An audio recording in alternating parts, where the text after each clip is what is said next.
Mayambu ngasi amuk anauba sarmon amaga loinana aina salam tawjari ngasi numida sida aigi sarmon asigi hiramoina thamjaba adudi ishorgi nungsiba haibasi karino asumna thamjabani Bible shastra dagi ishorgi wahi taminasi luk pandub ama pada kunnipan aduga mahakna mangonda naksilaktuna hairagi yaipho thaujal phangbi ibema prabhuna nangbu loinabi Tamina kraba ibu mamaki wayasi ekoi mayam gi mathakta nohona na bor inabiba oirasanu amen aikoi na khangi prabhu jishu na pokadaba chahi chatret rom gi mamangda mai chau yasayana haidokhi madudi laisabi asengbi amana mironduna jishu pokani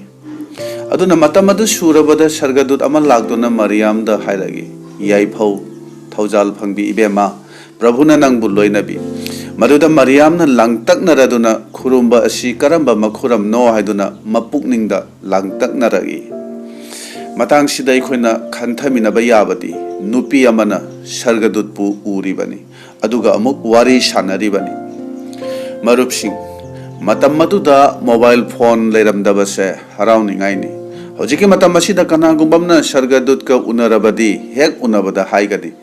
Nahak lakpibai ayamna haraujai amabu orabasu ngaihakta ngayu haina hairaga ahanbada sargadut aduga loinana selfie ama kapna na bahonagani aduga madugi photo ado Facebook da Instagram da WhatsApp da post tawgadori bani aduga mingonda haigadi sargadut na aiga unaba laklami haina asumna mi singda khanghangadori bani marupsing aina masi haibagi maramdi aikoi karigumba matamdadi mobile gi maramna nungsiba singa unabagi tinnabagi aseng bahrao ba nungai bato enjoy to ba ngamdrabani aikoi nungsiba marupsinga unaba matam kuirabagi matungda aikoi unaba tinnaba chaminaba matam yawi asigumba matam asida mioi kharadi photo kapna na ba hotnabada upload tawna na ba hotnabada unabagi aseng ba harao ba nungai bato masak khangdrabani enjoy to ba phangdabani aduda mi kharamadi nungsiraba mari mata imung manung marup mapanga unarabasu asumna mobile la busy oiduna unari badugi mamallado laihandabani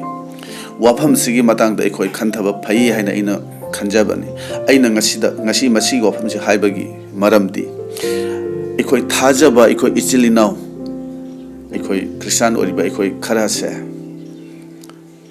ayambadi mobile asigi maramna ishorgi leibak ado phangloi haibase ngasi numida sida ina haijaning bani aduna bible na hairi sargadut aduna mariam dai kigano nahakti ishorgi mafamdagi thaujal phangjare yengu nahak mironduna nachani pa ma pokani aduga ibungo adugi maming jisu thongani marupsing taibangpan asida aikhoigi jisu hariba ming ase ahanba oina taibang mioi amana haikhiba natraga pankhiba natte sargadut amana ahanba oina jisu hariba ming ase panbani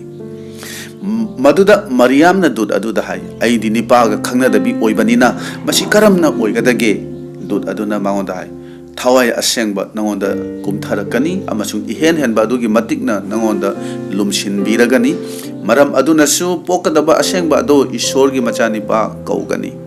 masidagi aikona khangi mapu ibungo se asengba oibanina aikoi su asengba oidaba yadabani maramdi aikoi di magi thogal tawriba magi macha manaini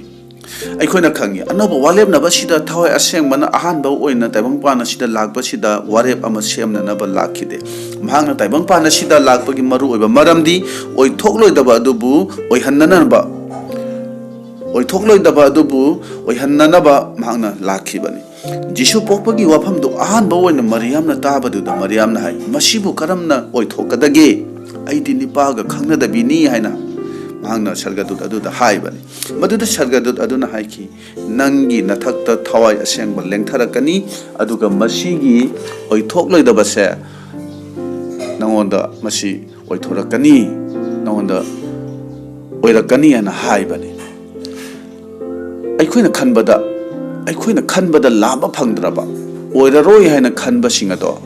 aikhoina thawai asengmana thanba matam aduda oithokpani haibase ꯑꯩꯈꯣꯏ ꯄꯨꯝꯅꯃꯛꯅ ꯈꯪꯉꯤꯕꯅꯤ ꯑꯗꯨꯅ ꯑꯔꯤꯕ ꯋꯥꯂꯦꯞꯅꯕꯁꯤꯗ ꯑꯩꯈꯣꯏꯅ ꯈꯪꯉꯤ ꯗꯥꯕꯤꯠꯄꯨ ꯊꯋꯥꯏꯅ ꯂꯣꯏꯅꯕꯤꯕ ꯃꯇꯝ ꯑꯗꯨꯗ ꯈꯪꯗꯕꯗꯒꯤ ꯅꯤꯡꯊꯧꯁꯣꯜꯅꯗꯤ ꯀꯜꯂꯛꯈꯤ ꯑꯗꯨꯕꯨ ꯃꯆꯥꯅꯨꯄꯥ ꯖꯣꯅꯥꯊꯥꯟꯅꯗꯤ ꯗꯥꯕꯤꯠꯄꯨ ꯊꯋꯥꯏꯅ ꯂꯣꯏꯅꯕꯤꯕ ꯃꯑꯣꯡ ꯑꯗꯨ ꯎꯕꯗ ꯗꯦꯕꯤꯠꯀꯤꯗꯃꯛꯇ ꯖꯣꯅꯥꯊꯥꯟꯅ ꯁꯤꯕ ꯀꯤꯈꯤꯗꯕꯅꯤ ꯊꯋꯥꯏ ꯑꯁꯦꯡꯕꯅ ꯂꯣꯏꯅꯕ ꯃꯤ ꯑꯃꯗ ꯃꯤ ꯑꯗꯨꯒꯤ ꯄꯨꯟꯁꯤꯗ ꯀꯔꯤ ꯑꯍꯣꯡꯕ ꯂꯥꯛꯏ ꯀꯔꯤ ꯃꯉꯣꯟꯗ ꯑꯣꯏꯊꯣꯔꯛꯏ ꯍꯥꯏꯕꯁꯦ ꯃꯁꯤ ꯃꯤ ꯑꯌꯥꯝꯕꯅ ꯈꯪꯗꯕꯅꯤ ꯊꯋꯥꯏ ꯑꯁꯦꯡꯕ ꯍꯥꯏꯕꯁꯤ ꯀꯔꯤꯅꯣ ꯀꯅꯥꯅꯣ ꯑꯩꯈꯣꯏꯅ ꯏꯁꯣꯔ ꯈꯨꯔꯨꯝꯕꯒꯤ ꯊꯧꯔꯝ ꯂꯣꯏꯁꯤꯜꯂꯛꯄꯗ ꯕꯣꯔꯒꯤ ꯋꯥꯍꯩꯗ ꯏꯄꯥ ꯏꯁꯣꯔꯒꯤ ꯅꯨꯡꯁꯤꯕ ꯃꯆꯥꯅꯨꯄꯥ ꯖꯤꯁꯨ ꯈ꯭ꯔꯤꯁꯇꯒꯤ ꯊꯧꯖꯥꯜ ꯑꯃꯁꯨꯡ ꯊꯋꯥꯏ ꯑꯁꯦꯡꯕꯒꯤ ꯂꯣꯏꯅꯕꯤꯕ ꯃꯁꯤ ꯍꯥꯏꯗꯨꯅ ꯀꯔꯤꯒꯤ ꯑꯩꯈꯣꯏꯒꯤ ꯊꯧꯔꯝ ꯂꯣꯏꯁꯤꯟꯕꯅꯣ ꯃꯁꯤꯒꯤ ꯋꯥꯍꯩ ꯑꯁꯤ ꯀꯗꯥꯏꯗ ꯌꯥꯎꯕꯅꯣ ꯍꯥꯏꯅ ꯍꯥꯏꯔꯒꯗꯤ ꯑꯅꯤꯁꯨꯕ ꯀꯣꯔꯤꯟꯊꯤꯌꯣ ꯄꯟꯗꯨꯞ 16ꯒꯤ ꯄꯗ 14 ꯑꯁꯤꯗ ꯄ꯭ꯔꯚꯨ ꯖꯤꯁꯨ ꯈ꯭ꯔꯤꯁꯇꯒꯤ ꯊꯧꯖꯥꯜ ꯏꯁꯣꯔꯒꯤ ꯅꯨꯡꯁꯤꯕ ꯑꯃꯁꯨꯡ ꯊꯋꯥꯏ ꯑꯁꯦꯡꯕꯒꯤ ꯇꯤꯟꯅꯕꯗꯨ ꯅꯈꯣꯏ ꯄꯨꯝꯅꯃꯛꯀ ꯂꯣꯏꯅꯕꯤꯁꯅꯨ ꯍꯥꯏꯅ ꯄꯣꯜꯅ ꯀꯣꯔꯤꯟꯊꯤꯌꯣꯗ ꯍꯥꯏꯕꯅꯤ ꯑꯩꯈꯣꯏꯒꯤ ꯁꯤꯡꯂꯨꯞꯇ ꯃꯁꯤꯒꯤ ꯕꯣꯔꯒꯤ ꯋꯥꯍꯩ ꯑꯁꯤꯅ ꯀꯔꯤꯒꯤ ꯂꯣꯏꯁꯤꯟꯕꯅꯣ ꯍꯥꯏꯅ ꯍꯥꯏꯔꯒꯗꯤ ꯑꯩꯈꯣꯏꯅ ꯏꯁꯣꯔꯒꯤ ꯅꯨꯡꯁꯤꯕꯁꯤ ꯀꯔꯝꯅ ꯈꯪꯕꯅꯣ ꯅꯠꯇ꯭ꯔꯒ ꯏꯄꯥ ꯏꯁꯣꯔꯅ ꯑꯩꯈꯣꯏꯕꯨ ꯅꯨꯡꯁꯤ ꯍꯥꯏꯕꯁꯤ ꯀꯔꯝꯅ ꯈꯪꯕꯅꯣ ꯍꯥꯏꯅ ꯍꯥꯏꯔꯒꯗꯤ ꯃꯍꯥꯛꯅ ꯃꯆꯥꯅꯨꯄꯥ ꯖꯤꯁꯨ ꯈ꯭ꯔꯤꯁꯇꯕꯨ ꯊꯥꯕꯤꯔꯛꯄ ꯑꯁꯤꯒꯤ ꯃꯄꯥꯟꯅꯅꯤ ꯑꯗꯨꯒ ꯖꯤꯁꯨ ꯈ꯭ꯔꯤꯁꯇꯒꯤ ꯊꯧꯖꯥꯜ ꯑꯁꯤ ꯀꯔꯝꯅ ꯈꯪꯕꯅꯣ ꯍꯥꯏꯅ ꯍꯥꯏꯔꯒꯗꯤ ꯃꯍꯥꯛꯅ ꯑꯩꯈꯣꯏꯗ ꯊꯋꯥꯏ ꯑꯁꯦꯡꯕ ꯄꯤꯕꯤꯗꯨꯅ ꯎꯠꯄꯤꯕꯅꯤ ꯑꯗꯨꯕꯨ ꯉꯁꯤꯒꯤ ꯅꯨꯃꯤꯠ ꯑꯁꯤꯗ ꯈꯟꯊꯅꯤꯡꯉꯥꯏ ꯑꯣꯏꯕ ꯋꯥꯐꯝꯗꯤ ꯑꯩꯈꯣꯏꯗ ꯄꯤꯕꯤꯔꯕ ꯊꯋꯥꯏ ꯑꯁꯦꯡꯕꯁꯤꯒ ꯑꯩꯈꯣꯏꯒ ꯂꯣꯏꯅꯕ ꯅꯠꯇ꯭ꯔꯒ ꯇꯤꯟꯅꯕꯗꯨ ꯑꯣꯏꯔꯤꯕ꯭ꯔꯥ ꯍꯥꯏꯕꯁꯤꯅꯤ ꯑꯩꯈꯣꯏꯕꯨ ꯅꯨꯡꯁꯤꯗꯨꯅ ꯏꯁꯣꯔꯅ ꯄꯤꯕꯤꯔꯤꯕ ꯊꯋꯥꯏ ꯑꯁꯦꯡꯕꯕꯨ ꯑꯩꯈꯣꯏꯅ ꯋꯥꯍꯜꯂꯤꯕ꯭ꯔꯥ ꯅꯠꯇ꯭ꯔꯒ ꯅꯨꯡꯁꯤꯔꯤꯕ꯭ꯔꯥ ꯑꯩꯈꯣꯏ ꯑꯌꯥꯝꯕꯒꯤ ꯅꯨꯡꯁꯤꯕ ꯇꯤꯟꯅꯕ ꯅꯠꯇ꯭ꯔꯒ ꯌꯥꯅꯕꯁꯤꯗꯤ ꯑꯩꯈꯣꯏꯒꯤ ꯍꯛꯆꯥꯡꯒꯤ ꯑꯣꯏꯕ ꯑꯁꯤꯒꯅꯤ ꯅꯨꯃꯤꯠ ꯆꯨꯞꯄ ꯆꯥꯕ ꯊꯛꯄꯒꯤ ꯀꯣꯏꯕ ꯂꯥꯡꯕ ꯍꯔꯥꯎꯕ ꯅꯨꯡꯉꯥꯏꯕꯒꯤ ꯑꯁꯤꯒꯨꯝꯕ ꯃꯈꯜꯒꯤ ꯊꯕꯛꯁꯤꯡ ꯇꯧꯗꯨꯅ ꯍꯛꯆꯥꯡꯒꯤ ꯅꯨꯡꯉꯥꯏꯕ ꯄꯦꯟꯊꯣꯛꯄ ꯈꯛꯇꯅꯤ ꯑꯩꯈꯣꯏꯅ ꯇꯧꯕꯁꯦ ꯃꯗꯨ ꯈꯛꯇꯅꯤ ꯑꯩꯈꯣꯏꯅ ꯄꯥꯝꯕꯁꯦ ꯃꯇꯝ ꯄꯨꯝꯕꯗ ꯍꯛꯆꯥꯡ ꯐꯅꯅꯕ ꯂꯨꯅꯕ ꯅꯥꯟꯅꯕ ꯐꯖꯅꯕ ꯁꯦꯠ ꯆꯥꯗꯨꯅ ꯆꯦꯛꯁꯤꯟꯅ ꯍꯣꯠꯅꯔꯤ ꯃꯁꯤ ꯑꯔꯥꯟꯕꯗꯤ ꯅꯠꯇꯦ ꯍꯣꯠꯅꯐꯝꯁꯨ ꯊꯣꯛꯏ ꯑꯗꯨꯕꯨ ꯑꯩꯅ ꯍꯥꯏꯖꯅꯤꯡꯕꯗꯤ ꯍꯛꯆꯥꯡꯒꯤꯗꯃꯛ ꯍꯣꯠꯅꯔꯤꯕ ꯑꯁꯨꯝꯅ ꯊꯋꯥꯏ ꯑꯁꯦꯡꯕꯕꯨ ꯌꯣꯛꯈꯠꯅꯕꯒꯤꯗꯃꯛꯇ ꯊꯋꯥꯏꯗ ꯆꯥꯎꯈꯠꯅꯕꯒꯤꯗꯃꯛꯇ ꯑꯩꯈꯣꯏꯅ ꯆꯦꯛꯁꯤꯜꯂꯤꯕ꯭ꯔꯥ ꯍꯥꯏꯕꯁꯤꯅꯤ ꯁꯩꯇꯥꯟꯅ ꯖꯤꯁꯨ ꯈ꯭ꯔꯤꯁꯇꯗ ꯅꯨꯡ ꯑꯁꯤꯕꯨ ꯇꯜ ꯑꯣꯜꯍꯜꯂꯨ ꯍꯥꯏꯅ ꯍꯥꯏꯕꯗꯨꯗ ꯖꯤꯁꯨꯅꯗꯤ ꯌꯥꯈꯤꯗꯦ ꯃꯁꯤꯗꯒꯤ ꯈꯪꯕ ꯌꯥꯕꯗꯤ ꯖꯤꯁꯨꯅ ꯍꯛꯆꯥꯡꯗꯒꯤꯗꯤ ꯃꯄꯥꯕꯨꯅ ꯍꯦꯟꯅ ꯅꯨꯡꯁꯤ ꯍꯥꯏꯕꯁꯤꯅꯤ ꯑꯩꯈꯣꯏꯅ ꯈꯪꯉꯤ ꯖꯤꯁꯨ ꯈ꯭ꯔꯤꯁꯇ ꯅꯨꯃꯤꯠ 90ꯅꯤ ꯆꯔꯥ ꯍꯦꯟꯗꯨꯅ ꯃꯍꯥꯛ ꯑꯋꯥꯕ ꯈꯥꯡꯂꯤꯉꯩ ꯃꯇꯝ ꯃꯍꯥꯛꯅ ꯂꯥꯝꯂꯕ ꯃꯇꯝ ꯑꯗꯨꯗꯁꯨ ꯁꯩꯇꯥꯟꯅ ꯍꯥꯏꯕꯗꯨꯗꯤ ꯃꯍꯥꯛꯅ ꯌꯥꯈꯤꯗꯕꯅꯤ ꯏꯁꯣꯔꯒꯤ ꯑꯅꯤꯡꯕ ꯏꯁꯣꯔꯒꯤ ꯈꯣꯟꯖꯦꯜ ꯅꯠꯇ꯭ꯔꯒꯗꯤ ꯃꯥꯅ ꯇꯧꯔꯣꯏ ꯃꯥꯅ ꯑꯗꯨꯝꯅ ꯃꯥꯒꯤ ꯄꯨꯛꯅꯤꯡꯗ ꯃꯥꯅ ꯂꯦꯞꯈꯤꯕꯅꯤ बाइबलना हाइरी जिसुदी सौदब ईश्वरगी मूर्तिनी जिसु ख्रिस्टदा ईश्वरदु फोंदोकपनि हाइना हाइरी ईश्वरना महाक मसागी ओइबा नुंगसिबा लौसिंग ईश्वरगी ओइबा तौबा ngamba matik magun matik mangal pumnamato hakchang oina जिसु ख्रिस्टदा फोंदोकपनि हाइना हाइरी अदुना पोलना कोरिन्थियोदा ख्रिस्ट असे अखोइददी ईश्वरगी पांगल अमसुंग लौसिंग ओय हाइना हाइबनि ताइबंग पानासिगी मरि येतनबा हइबा शास्त्र हईब लौसिंग लैबसिंग कदाइदनो मखोइसिंग अदु ईश्वरना पंगहनबा नत्रा असुमना पोलना हाइबनि मखोइसिंग अदुना येतबनि अरान खुबमदि असुमना फंगदबनि असी तौरगा फंगदबनि मखोइना हाइबनि चाब थकपगी नीति नियम ngakpagi maramna अरान खुबमदो ओइगनि अरान खुबमदो फंगनि हन हाइबनि असी तौ अदु तौ हाइदुना मखोइना नीति नियम चटनाबि मयाम अमा मीसिंग ताकपीरी तंबीरी अदुगुंबा ताइबंग पानबगी लौसिंग लैबा मरै येतनबा हैबसिंग अदु कदाइदा नो आइना बाइबलना हाइरी मखोइसिंग अदुदा पोलना क्रॉस की मपान हाइबनि नखोइना अरान खबमगी मरमदा मीसिंग ताकपी तंबीरी ngैदा जिसुनदि थवाइ कथोक्तुना मियोइबसिंगदा मियोइबगी दमक लेमना हिंगबा पिबिरम ले हाइना हाइबनि माना हाइबसे नखोइना अरान खुबमगी मरमदा मीसिंग ताकपी तंबीरी ngै जिसुनदि मथवाइ कथोक्तुना मियोइबगी दमक लेमना हिंगबा पिबिरमले अरान खुबमदो असुमना पिबिरमले हाइना हाइबनि मियोइबगी सेमजिन साजिनबना कनानसु ईश्वरगी मनाक्ता यौबा यारोय मियोइ कनामतना मदुगी लंबी अदु सेमबा ngамलोय लंबीदी अमा खक्तनी जिसु खक्तबु थाजबगी मपान ईश्वरगी मनाक्ता यौगदबनी मीसिंगना हाइनिंगबा हाइसनु सेमनिंगबा नीति सेमसनु जिसुना सेंगना हाइरमले मदुदी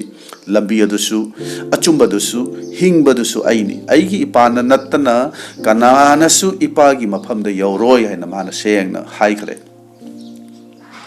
अरीबा वालेमनबगी मतमदा बेबीलोन टावर बेबीलोनगी अवांगबा यूम की मतंग दा इखोइना खांगी मीसिंग अदुना मखोइगी ओइबा ꯂꯧꯁꯤꯡꯅ ꯒ꯭ꯌꯥꯟꯅ ꯄꯥꯡꯒꯜꯅ ꯍꯤꯡꯅꯅꯕꯒꯤ ꯂꯝꯕꯤ ꯑꯃ ꯁꯦꯝꯕꯅꯤ ꯑꯗꯨꯕꯨ ꯃꯄꯨ ꯏꯕꯨꯡꯉꯣꯅ ꯃꯗꯨ ꯃꯄꯨꯡ ꯐꯥꯍꯟꯈꯤꯗꯦ ꯃꯈꯣꯏꯕꯨ ꯂꯣꯟ ꯐꯥꯎꯅꯗꯅꯕ ꯇꯣꯉꯥꯟ ꯇꯣꯉꯥꯟꯕ ꯂꯣꯟ ꯈꯥꯏꯗꯣꯛꯈꯤ ꯃꯈꯣꯏ ꯇꯤꯟꯅꯕ ꯌꯥꯈꯤꯗꯦ ꯅꯨꯡꯁꯤꯅꯕ ꯉꯝꯈꯤꯗꯕꯅꯤ ꯃꯄꯨꯡ ꯐꯥꯍꯟꯈꯤꯗꯦ ꯃꯈꯣꯏ ꯏꯁꯣꯔꯒꯤ ꯏꯄꯥꯒꯤ ꯃꯥꯌꯣꯛꯇ ꯊꯕꯛ ꯇꯧꯕꯒꯤ ꯃꯍꯩ ꯑꯗꯨ ꯐꯪꯈꯤꯕꯅꯤ ꯑꯗꯨꯅ ꯕꯥꯏꯕꯜꯅ ꯍꯥꯏꯔꯤ ꯔꯣꯃꯤꯌꯣ ꯕꯟꯗꯨꯛ 13ꯗ ꯄ꯭ꯔꯚꯨꯒꯤ ꯄꯨꯛꯅꯤꯡ ꯀꯅꯥꯅ ꯈꯪꯂꯕꯒꯦ ꯀꯅꯥꯅ ꯏꯕꯨꯡꯉꯣ ꯃꯍꯥꯛꯀꯤ ꯋꯥ ꯇꯥꯅꯅꯤꯡꯉꯥꯏ ꯑꯣꯏꯒꯗꯒꯦ ꯀꯅꯥꯅ ꯃꯍꯥꯛꯀꯤ ꯃꯐꯝꯗ ꯄꯥꯎꯇꯥꯛ ꯄꯤꯕ ꯉꯝꯒꯗꯒꯦ ꯕꯥꯏꯕꯜꯅ ꯍꯥꯏꯔꯤ ꯃꯍꯥꯛꯅ ꯄꯥꯝꯕꯗꯣ ꯃꯍꯥꯛꯅ ꯇꯧꯕꯅꯤ ꯃꯍꯥꯛꯅ ꯃꯁꯥꯒꯤ ꯃꯔꯝꯗ ꯍꯥꯏꯁꯤ ꯑꯩꯅꯤ ꯃꯄꯨ ꯏꯕꯨꯡꯉꯣꯗꯣ ꯑꯩꯅꯤ ꯍꯥꯏꯅ ꯃꯥꯅ ꯍꯥꯏꯕꯅꯤ ꯇꯥꯏꯕꯪꯄꯥꯟ ꯑꯁꯤꯗ ꯑꯣꯏꯔꯤꯕ ꯊꯣꯛꯂꯤꯕ ꯈꯨꯗꯤꯡꯃꯛ ꯃꯍꯥꯛꯀꯤ ꯑꯅꯤꯡꯕꯅꯤ ꯀꯅꯥꯅꯁꯨ ꯃꯍꯥꯛꯀ ꯇꯥꯟꯅꯕ ꯅꯠꯇ꯭ꯔꯒ ꯃꯉꯣꯟꯗ ꯍꯪꯉꯨꯕ ꯂꯩꯇꯦ ꯃꯤꯑꯣꯏ ꯈꯔꯅꯗꯤ ꯍꯥꯏꯕ ꯂꯩ ꯃꯗꯨꯗꯤ ꯑꯩꯈꯣꯏꯒꯤ ꯄ꯭ꯔꯚꯨꯁꯦ ꯑꯣꯟꯊꯣꯛꯅꯁꯨ ꯂꯥꯏꯔꯛꯈ꯭ꯔꯦꯗ ꯃꯁꯤ ꯈꯪꯗꯕꯗꯒꯤ ꯍꯥꯏꯕꯅꯤ ꯃꯤꯑꯣꯏꯕ ꯑꯩꯈꯣꯏꯁꯦ ꯏꯁꯣꯔꯅ ꯁꯦꯝꯕꯤꯕ ꯄ꯭ꯔꯤꯊꯤꯕꯤ ꯑꯁꯤꯗ ꯃꯍꯥꯛꯀꯤ ꯌꯨꯝ ꯑꯁꯤꯗ ꯂꯩꯔꯤꯕꯅꯤ ꯍꯥꯏꯕꯁꯦ ꯑꯩꯈꯣꯏꯅ ꯈꯪꯗ꯭ꯔꯤ ꯖꯤꯁꯨꯒꯤꯗꯤ ꯃꯌꯨꯝ ꯐꯥꯎꯕ ꯂꯩꯇꯦ ꯍꯥꯏꯅ ꯍꯥꯏꯕ ꯌꯥꯎꯅꯔꯤ ꯌꯨꯝ ꯚꯔꯥ ꯑꯃꯠꯇ ꯇꯤꯡꯗꯅ ꯑꯩꯈꯣꯏ ꯃꯍꯥꯛꯅ ꯁꯦꯝꯕꯤꯕ ꯄ꯭ꯔꯤꯊꯤꯕꯤ ꯑꯁꯤꯗ ꯃꯍꯥꯛꯀꯤ ꯌꯨꯝ ꯑꯁꯤꯗ ꯑꯩꯈꯣꯏꯅ ꯂꯩꯔꯤꯕꯅꯤ ꯃꯁꯤ ꯑꯩꯈꯣꯏ ꯈꯪꯕ ꯐꯩ ꯀꯔꯤꯒꯨꯝꯕ ꯏꯁꯣꯔꯅ ꯑꯩꯈꯣꯏꯗ ꯅꯪꯅ ꯄꯣꯛꯄꯗꯒꯤ ꯉꯁꯤ ꯐꯥꯎꯕꯗ ꯑꯩꯅ ꯁꯦꯝꯈ꯭ꯔꯤꯕ ꯄ꯭ꯔꯤꯊꯤꯕꯤ ꯑꯁꯤꯗꯒꯤ ꯄꯣꯠꯊꯣꯛ ꯅꯪꯅ ꯆꯥꯗꯨꯅ ꯊꯛꯇꯨꯅ ꯅꯨꯡꯉꯥꯏꯔꯤꯕ ꯁꯣꯔ ꯍꯣꯟꯈꯤꯕ ꯑꯣꯛꯁꯤꯖꯦꯟ ꯅꯨꯡꯁꯥ ꯃꯩꯁꯥ ꯏꯁꯤꯡꯒꯤ ꯕꯤꯜ ꯑꯗꯨ ꯄꯤꯔꯛꯂꯣ ꯃꯗꯨ ꯑꯩꯉꯣꯟꯗ ꯄꯤꯔꯣ ꯍꯥꯏꯅ ꯍꯥꯏꯔꯛꯂꯒꯗꯤ ꯀꯔꯤ ꯑꯣꯏꯅꯤ ꯀꯔꯣꯔꯄꯇꯤ ꯐꯥꯎꯕ ꯖꯤꯔꯣ ꯕꯦꯂꯦꯟꯁꯇ ꯂꯥꯛꯀꯅꯤ ꯃꯍꯥꯛꯅ ꯑꯩꯈꯣꯏꯕꯨ ꯌꯥꯝꯅ ꯅꯨꯡꯁꯤ ꯍꯥꯏꯕꯁꯦ ꯑꯩꯈꯣꯏ ꯈꯪꯁꯤ ꯑꯩꯈꯣꯏꯅ ꯎꯔꯤꯕꯗꯤ ꯈꯔ ꯈꯛꯇꯅꯤ ꯃꯗꯨꯗꯤ ꯃꯍꯥꯛꯅ ꯑꯩꯈꯣꯏꯒꯤꯗꯃꯛ ꯄꯥꯡꯕꯤꯔꯦ ꯇꯧꯕꯤꯔꯦ ꯍꯥꯏꯅ ꯑꯩꯈꯣꯏꯅ ꯈꯪꯕꯁꯤ ꯑꯗꯨꯕꯨ ꯃꯁꯤꯡ ꯊꯤꯉꯝꯗꯕ ꯃꯈꯩ ꯃꯍꯥꯛꯅ ꯅꯨꯃꯤꯠ ꯈꯨꯗꯤꯡꯒꯤ ꯑꯩꯈꯣꯏꯒꯤꯗꯃꯛ ꯇꯧꯕꯤꯕꯗꯨꯗꯤ ꯃꯗꯨ ꯑꯩꯈꯣꯏꯅ ꯈꯪꯗ꯭ꯔꯤ ꯑꯗꯨꯕꯨ ꯅꯤꯡꯊꯧ ꯗꯥꯕꯤꯗꯅꯗꯤ ꯃꯗꯨꯁꯤꯡ ꯑꯗꯨ ꯈꯪꯕꯒꯤ ꯃꯔꯝꯅ ꯍꯥꯏꯕꯅꯤ ꯃꯄꯨ ꯏꯕꯨꯡꯉꯣꯕꯨ ꯊꯥꯒꯠꯁꯤ ꯃꯍꯥꯛꯅ ꯅꯨꯃꯤꯠ ꯈꯨꯗꯤꯡ ꯑꯩꯈꯣꯏꯒꯤ ꯑꯋꯥ ꯄꯣꯠꯂꯨꯝ ꯄꯨꯕꯤ ꯍꯥꯏꯅ ꯃꯥꯅ ꯍꯥꯏꯕꯅꯤ ꯃꯔꯨꯞꯁꯤꯡ ꯑꯩꯈꯣꯏꯅ ꯌꯥꯝꯅ ꯀꯟꯅ ꯌꯥꯝꯅ ꯁꯦꯡꯅ ꯎꯕꯁꯤꯗꯤ ꯃꯄꯨ ꯏꯕꯨꯡꯉꯣꯅ ꯅꯪ ꯑꯩꯒꯤꯗꯃꯛ ꯄꯥꯡꯕꯤꯗꯕ ꯇꯧꯕꯤꯗꯕ ꯃꯗꯨꯁꯤꯡꯗꯨ ꯈꯛꯇꯅꯤ ꯑꯩꯈꯣꯏꯅ ꯈꯟꯕꯁꯦ ꯑꯩꯈꯣꯏꯅ ꯎꯕꯁꯦ ꯑꯩꯈꯣꯏꯅꯗꯤ ꯈꯜꯂꯤ ꯑꯩꯈꯣꯏꯗꯤ ꯄ꯭ꯔꯤꯊꯤꯕꯤꯒꯤ ꯃꯊꯛꯇ ꯂꯩꯔꯤꯕꯅꯤ ꯑꯩꯈꯣꯏ ꯅꯤꯡꯇꯝꯅ ꯂꯩꯔꯤꯕꯅꯤ ꯍꯥꯏꯅ ꯃꯗꯨꯗꯤ ꯑꯔꯥꯟꯕ ꯋꯥꯈꯜꯅꯤ ꯑꯩꯈꯣꯏꯕꯨ ꯄ꯭ꯔꯚꯨ ꯖꯤꯁꯨꯅ ꯄꯝꯈꯠꯄꯤꯔꯒ ꯊꯝꯂꯤꯕꯅꯤ ꯄ꯭ꯔꯤꯊꯤꯕꯤ ꯑꯁꯦ ꯃꯍꯥꯛꯀꯤ ꯌꯥꯊꯪ ꯃꯇꯨꯡ ꯏꯟꯅ ꯃꯥꯂꯪꯗ ꯇꯥꯎꯔꯒ ꯂꯩꯔꯤꯕꯅꯤ ꯃꯁꯤ ꯑꯩꯈꯣꯏ ꯈꯪꯕ ꯐꯩ ꯉꯁꯤ ꯐꯥꯎꯕꯗ ꯑꯩꯈꯣꯏꯅ ꯑꯃꯥꯡ ꯑꯇꯥ ꯁꯤꯕ ꯅꯥꯕ ꯑꯩꯈꯣꯏꯅ ꯅꯪꯗꯕꯁꯦ ꯃꯁꯤ ꯃꯍꯥꯛꯀꯤ ꯊꯣꯏꯗꯣꯛ ꯍꯦꯟꯗꯣꯛꯄ ꯅꯨꯡꯁꯤꯕ ꯃꯍꯥꯛꯀꯤ ꯊꯧꯖꯥꯜꯅꯤ ꯑꯩꯈꯣꯏꯒꯤ ꯄꯨꯟꯁꯤꯅ ꯅꯨꯃꯤꯠ ꯈꯨꯗꯤꯡ ꯃꯤꯀꯨꯞꯇ ꯁꯤꯕ ꯌꯥꯕ ꯈꯨꯗꯣꯡꯊꯤꯕ ꯑꯋꯥ ꯂꯩꯅꯥ ꯂꯥꯏꯆꯠ ꯀꯌꯥ ꯑꯩꯈꯣꯏꯅ ꯊꯦꯡꯅꯔꯤ ꯑꯗꯨꯕꯨ ꯉꯁꯤ ꯐꯥꯎꯕ ꯑꯩꯈꯣꯏ ꯏꯕꯨꯡꯉꯣ ꯃꯍꯥꯛꯅ ꯀꯟꯕꯤꯗꯨꯅ ꯅꯨꯡꯁꯤꯕꯤꯗꯨꯅ ꯑꯩꯈꯣꯏꯕꯨ ꯍꯤꯡꯍꯟꯕꯤꯔꯤ ꯑꯗꯨꯅ ꯄꯣꯜꯅ ꯆꯩꯀꯌꯥ ꯆꯥꯔꯕ ꯃꯇꯨꯡ ꯑꯋꯥꯕ ꯀꯌꯥ ꯈꯥꯡꯂꯕ ꯃꯇꯨꯡ ꯃꯍꯥꯛꯄꯨ ꯅꯤꯡꯊꯧ ꯑꯒ꯭ꯔꯤꯄꯥꯒꯤ ꯃꯥꯡꯗ ꯋꯥꯌꯦꯟꯕ ꯃꯇꯝ ꯑꯗꯨꯗ ꯃꯍꯥꯛꯅ ꯍꯥꯏꯕꯅꯤ ꯏꯁꯣꯔꯒꯤ ꯊꯧꯖꯥꯜꯅ ꯑꯩꯅ ꯍꯤꯡꯖꯕꯅꯤ ꯑꯗꯨꯅ ꯑꯆꯧ ꯃꯆꯥ ꯈꯥꯛꯇꯅ ꯃꯤ ꯄꯨꯝꯅꯃꯛꯇ ꯁꯥꯈꯤ ꯄꯤꯗꯨꯅ ꯅꯨꯃꯤꯠ ꯑꯁꯤ ꯐꯥꯎꯕ ꯑꯩꯅ ꯏꯁꯣꯔꯒꯤ ꯅꯨꯡꯁꯤꯕ ꯑꯃꯁꯨꯡ ꯖꯤꯁꯨꯒꯤ ꯃꯔꯝꯗ ꯁꯟꯗꯣꯛꯆꯕꯅꯤ ꯑꯩꯈꯣꯏ ꯈꯟꯊꯃꯤꯟꯅꯁꯤ ꯏꯁꯣꯔꯅ ꯉꯁꯤ ꯑꯩꯒꯤ ꯊꯋꯥꯏ ꯂꯧꯔꯅꯤ ꯍꯥꯏꯅ ꯍꯥꯏꯔꯛꯂꯒꯗꯤ ꯀꯔꯤ ꯑꯣꯏꯒꯅꯤ ꯑꯩꯒꯤꯅꯤ ꯍꯥꯏꯕ ꯀꯔꯤꯕꯨ ꯑꯃꯨꯛ ꯂꯩꯈꯤꯒꯅꯤ ꯑꯗꯨꯅ ꯍꯤꯡꯂꯤꯕ ꯄꯨꯟꯁꯤ ꯑꯁꯦ ꯏꯁꯣꯔꯒꯤ ꯕꯣꯔꯅꯤ ꯍꯥꯏꯕꯁꯦ ꯈꯪꯁꯤ ꯃꯍꯥꯛꯀꯤ ꯅꯨꯡꯁꯤꯕꯤꯕꯅꯤ ꯃꯍꯥꯛꯀꯤ ꯊꯧꯖꯥꯜꯅꯤ ꯍꯥꯏꯕꯁꯦ ꯑꯩꯈꯣꯏ ꯈꯪꯁꯤ ꯇꯥꯏꯕꯪꯄꯥꯟ ꯑꯁꯤꯗ ꯅꯨꯃꯤꯠ ꯈꯨꯗꯤꯡ ꯃꯤꯑꯣꯏ ꯀꯌꯥ ꯑꯃꯗꯤ ꯅꯨꯃꯤꯗꯥꯡ ꯇꯨꯝꯈ꯭ꯔꯒ ꯑꯃꯨꯛ ꯍꯟꯅ ꯍꯧꯒꯠꯂꯛꯈꯤꯗ꯭ꯔꯕ ꯃꯌꯥꯝ ꯑꯃ ꯄ꯭ꯔꯤꯊꯤꯕꯤ ꯑꯁꯤꯗ ꯇꯥꯏꯕꯪꯄꯥꯟ ꯑꯁꯤꯗ ꯅꯨꯃꯤꯠ ꯈꯨꯗꯤꯡꯒꯤ ꯃꯁꯤ ꯊꯣꯛꯏꯕꯅꯤ ꯇꯥꯏꯕꯪꯄꯥꯟꯅ ꯃꯔꯨ ꯑꯣꯏꯅ ꯈꯜꯂꯤꯕ ꯁꯅꯥ ꯂꯨꯄꯥ ꯄꯩꯁꯥꯗ ꯑꯩꯈꯣꯏꯅꯁꯨ ꯀꯔꯤꯒꯤ ꯑꯃꯨꯛ ꯃꯔꯨ ꯑꯣꯏꯅ ꯈꯜꯂꯤꯕꯅꯣ ꯑꯁꯨꯛ ꯌꯥꯝꯅ ꯃꯈꯣꯏꯅ ꯈꯜꯂꯤꯕ ꯑꯗꯨꯃꯥꯏꯅ ꯑꯩꯈꯣꯏꯅ ꯀꯔꯤꯒꯤ ꯈꯜꯂꯤꯕꯅꯣ ꯃꯁꯤꯅ ꯍꯤꯡꯒꯅꯤ ꯁꯅꯥ ꯂꯨꯄꯥ ꯂꯟ ꯊꯨꯝ ꯃꯌꯥꯝ ꯑꯁꯤꯅ ꯑꯩꯈꯣꯏꯕꯨ ꯀꯟꯕꯤꯒꯅꯤ ꯈꯜꯂꯤꯕ ꯑꯔꯥꯟꯕ ꯄꯨꯛꯅꯤꯡ ꯑꯗꯨ ꯑꯩꯈꯣꯏ ꯊꯥꯗꯣꯛꯁꯤ ꯍꯤꯡꯕ ꯌꯥꯕ ꯑꯁꯦꯡꯕꯗꯨꯗꯤ ꯃꯗꯨ ꯖꯤꯁꯨꯅꯤ ꯃꯍꯥꯛꯀꯤ ꯃꯔꯝꯗ ꯑꯩꯈꯣꯏ ꯈꯟꯁꯤ ꯖꯤꯁꯨ ꯈ꯭ꯔꯤꯁꯇꯅ ꯃꯔꯨ ꯑꯣꯏꯅ ꯂꯨꯅ ꯈꯜꯂꯤꯕ ꯄꯣꯠꯁꯤꯡ ꯑꯗꯨꯕꯨ ꯅꯪ ꯑꯩꯅ ꯀꯔꯤꯒꯤꯅꯣ ꯃꯔꯨ ꯑꯣꯏꯅ ꯈꯟꯗꯕꯁꯦ ꯖꯤꯁꯨ ꯌꯥꯎꯔꯕꯗꯤ ꯂꯩꯕꯒꯤꯁꯨ ꯆꯥꯎꯊꯣꯛꯂꯣꯏ ꯂꯩꯇꯕꯒꯤꯁꯨ ꯋꯥꯔꯣꯏ ꯃꯤ ꯄꯨꯝꯅꯃꯛꯅ ꯃꯔꯨ ꯑꯣꯏꯅ ꯈꯟꯕꯁꯤꯗꯤ ꯁꯅꯥ ꯂꯨꯄꯥꯅꯤ ꯃꯁꯤ ꯑꯔꯥꯟꯕ ꯋꯥꯈꯜꯅꯤ ꯈ꯭ꯋꯥꯏꯗꯒꯤ ꯃꯔꯨꯗꯤ ꯖꯤꯁꯨꯅꯤ ꯍꯥꯏꯕꯁꯦ ꯑꯩꯈꯣꯏ ꯈꯪꯁꯤ ꯖꯤꯁꯨꯅ ꯈ꯭ꯋꯥꯏꯗꯒꯤ ꯍꯦꯟꯅ ꯃꯔꯨ ꯑꯣꯏꯅ ꯈꯟꯈꯤꯕꯗꯨꯗꯤ ꯀꯔꯤꯅೋ ꯍꯥꯏꯅ ꯍꯥꯏꯔꯒꯗꯤ ꯏꯄꯥ ꯏꯁꯣꯔ ꯑꯃꯁꯨꯡ ꯃꯍꯥꯛꯀ ꯂꯩꯅꯔꯤꯕ ꯅꯨꯡꯁꯤꯅꯕꯒꯤ ꯃꯔꯤ ꯑꯗꯨꯅꯤ बाइबल हाइरी ईश्वर की नुंगसीबदो अखोद मचानुपा जीसु पीबीदुना फोंदोकले जीसुना अखोद उत्पीबा थौजाल अदुदि थवाई असेंबा पीबीदुना उत्पीबनी हारिबा थवाई असेंबा सिगा अखोय करिगुमा मरी अमा लेनरिबरा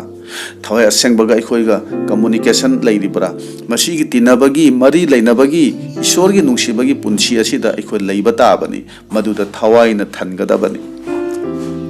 अनोबा वालेमनबसिदा अखोयना खंगी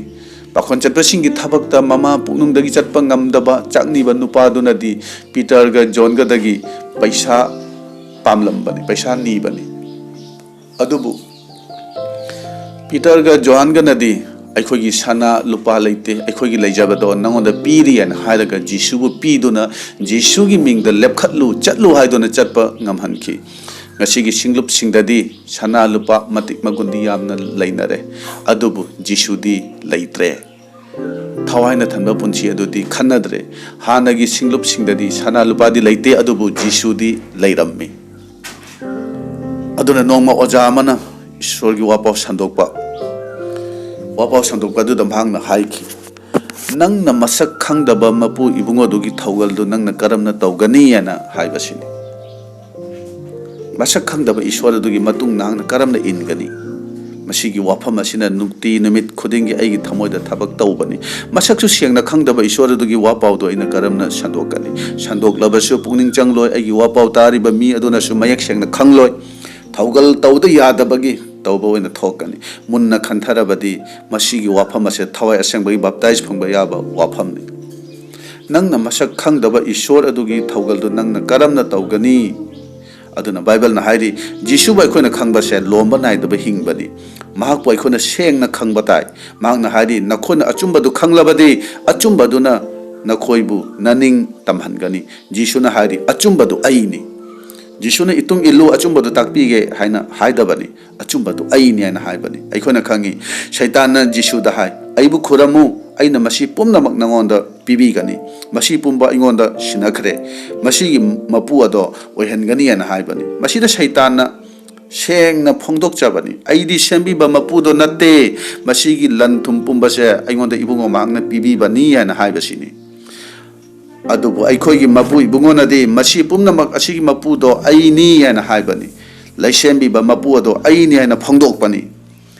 Mangna aikoi da utpiriba mamalyam laba nungsiba sing ase aikoi masak khangna ba honasi aranba thajaba aranba pungning amada paisa na mingon dagi paisa ni raga hingani haina khallaga mi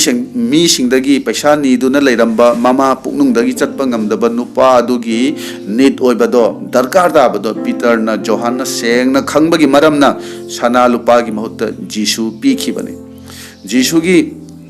mapan na mahak hingani haibado makhoi anina sengna khangi aduna aikhoisu taibang panbagi oiba lan thumbu nungsiba madu singbu maru oina khanbagi wakhal thadoktuna ishorna nungsiduna piriba Jisu bu maru oina khansi ma khaktabu nungsi se